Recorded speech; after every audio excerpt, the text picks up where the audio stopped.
আজ ঢাকায় আসছেন জাতিসংঘ মহাসচিব। কাল যাবেন রোহিঙ্গা ক্যাম্পে। প্রত্যাবাসনে আশার আলো দেখছেন বিশেষজ্ঞরা। মিনি মার্শাল প্ল্যান বাস্তবায়নের পরামর্শ।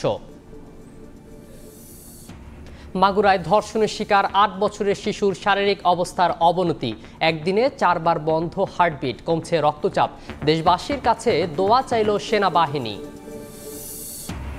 শাহজালাল বিমানবন্দরে বসছে অত্যাধুনিক এয়ার ট্রাফিক সিস্টেম। মে মাসের মধ্যেই নতুন প্রযুক্তির ব্যবহার শুরু। দক্ষভাবে পরিচালনার পরামর্শ বিশেষজ্ঞদের।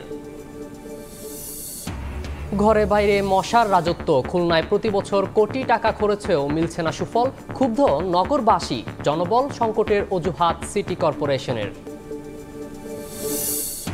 এবং হজে যেতে পারবে না 15 বছরের কম বয়সীরা। শিশুদের সুস্থতা ও নিরাপত্তা ভাবনায় সৌদি সরকারের সিদ্ধান্ত। ইতিবাচক বলছেন প্রবাসী বাংলাদেশিরা।